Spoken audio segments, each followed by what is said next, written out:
आप सभी छात्रों ने कठिन शब्द लिख लिए होंगे। जो हमारा यूनिट है छठा कैसे बना सहज, अब उनका हम स्वाध्याय सिखाएंगे। स्वाध्याय में जो पहला प्रश्न है वो श्रुतलेखन है।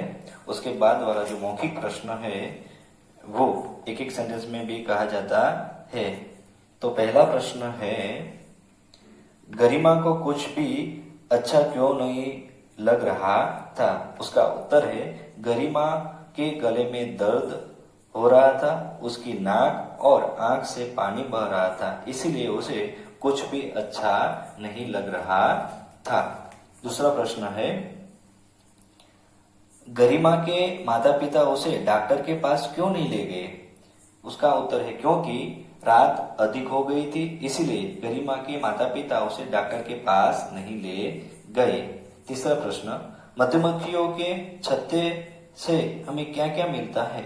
उसका उत्तर है, मधुमक्खियों के छत्ते से हमें शहद और मोम मिलता है। उसके बाद वाला प्रश्न सही गलत, गरिमा को क्या हो गया था? तो 3 ऑप्शन दिए गए, उसमें से हमें सही ऑप्शन लिखना है। गरिमा को बुखार था, सिर दर्द था, खांसी जुकाम था। तो इसमें तीसरा जो उत्तर है खांसी जुकाम वो सही है। उसके बाद दादी माँ ने गरिमा को अपने कमरे में क्यों बुलाया? डॉक्टर के लिए, दवा देने के लिए, डांटने के लिए, दवा देने के लिए कि सोने के लिए? तो उसका दूसरा उत्तर है दवा देने के लिए। उसके बाद तीसरा प्रश्न, मधुमक्खियों से हमें क्या मिलता है? फूल, रस और तीसरा है शहद। तो उसका सही उत्तर है शहद। मधुमक्खियां कहाँ रहती है? फूलों में, घरों में के छत्ते में? तो सही उत्तर है सत्ते में।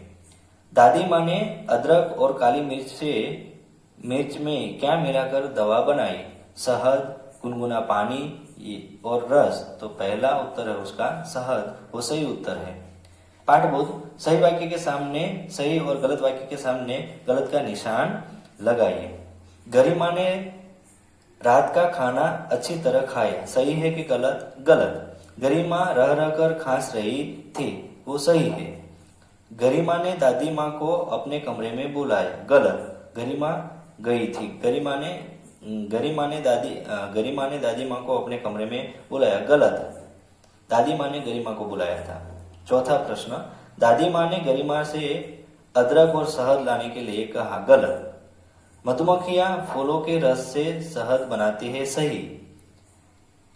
लास्ट वाला प्रश्न, दवाई खाकर गरिमा रात भर न सो सकी, गलत। उसके बाद दूसरा प्रश्न है, दिए गए प्रश्नों के उत्तर लिखिए। शॉर्ट प्रश्न, 2-3 वाक्य में प्रश्नों के उत्तर लिखिए, ऐसा भी परीक्षा में पूछा जाता है। तो उसका पहला प्रश्न है, गरिमा की नाक और आंख से पानी क्यों बह रहा था? तो उसका उत्तर है,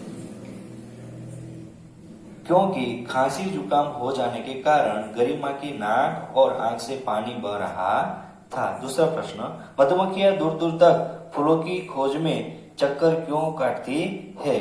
क्योंकि मधुमक्खियां शहद इकट्ठा करने के लिए दूर दूर तक फूलों की खोज में चक्कर काटती है। तीसरा प्रश्न, गरिमा रात भर अच्छी तरह क्यों सो सकी?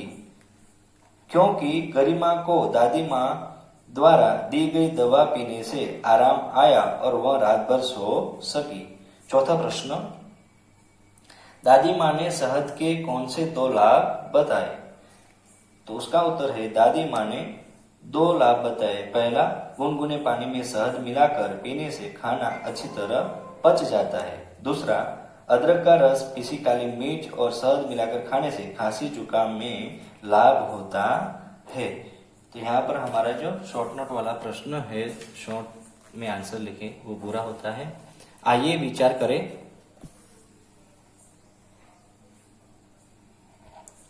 हमें अपने दादा दादी के साथ कैसा व्यवहार करना चाहिए, वो होमवर्क में आपको अपने विचार प्रकट करना है, वो लिखना है।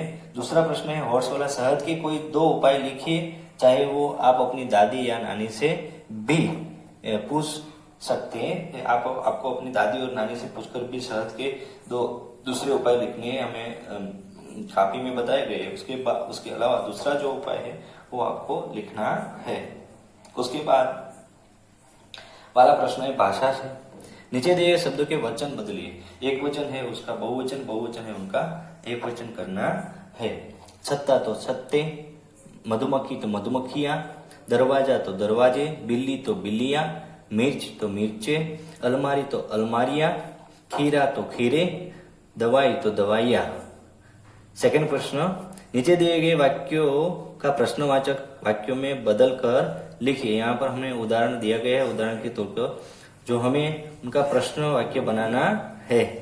उदाहरण, गरिमा को खांसी जुकाम हो गया था। उसका प्रश्न वाक्य कैसे बनता है? तो उसमें गरिमा को क्या हो गया था, तो बाद में लास्ट में जो वाक्य पूरा होता है वहां पर हमें क्वेश्चन मार्क भी करना है। यहाँ पर हमें जो क्वेश्चन दिया है उसके साथ जो प्रश्न बनाना है उसका ब्रैकेट में दिया गया हुआ है शब्द, उससे हमें क्वेश्चन मार्क बनाना है। दादी माँ ने गरिमा को अपने कमरे में बुलाया, तो उसका प्रश्न वाक्य है दादी माँ ने अपने कमरे में किसे बुलाया। ब्रैकेट में हमें यहाँ पर किसे दिया गया उसका हमें उत्तर लिखना है। तो यह आपको होमवर्क में लिखना है। आप सभी बच्चों को इसके बारे में पता है, आप सीख चुके हैं प्रश्न वाक्य के बारे में। तीसरा प्रश्न, नीचे दिए गए वाक्य शुद्ध करके लिखिए। जो गलत वाक्य लिखा है भाषा की दृष्टि है उसे आपको शुद्ध करके लिखना है। गरिमा की नाक और आंख में पानी बह रहे थे, तो यह वाक्य गलत है। तो यहाँ पर सही वाक्य है गरिमा की नाक और आंख से पानी बह रहा था। दादी माँ गरिमा को अपने कमरे में बुलाई। दादी माँ गरिमा को अपने कमरे में बुलाई, तो उसका सही दादी माँ ने गरिमा को अपने कमरे में बुलाया। तीसरा है दादी माँ ने शीशी से एक अलमारी निकाली, तो उसका सही उत्तर है दादी माँ ने अलमारी से एक शीशी निकाली। इसी तरह आपको जो यहाँ पर जो गलत सेंटेंस यानी कि वाक्य दिए गए हैं उनका सही उत्तर आपको लिखना है।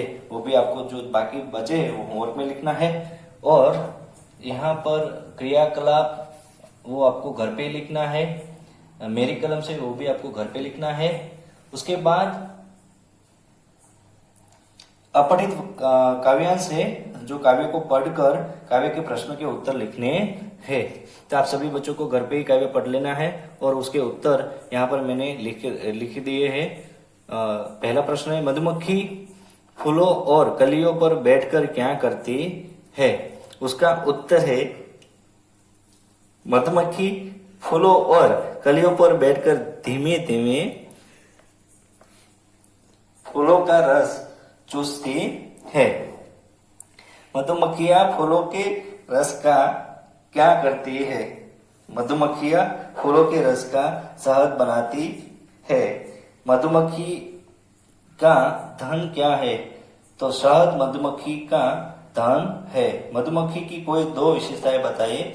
मधुमक्खी की पहली विशेषता है मधुमक्खी ढूंढ की पक्की होती है। दूसरी विशेषता वह अपने गुणों की सच्ची होती है।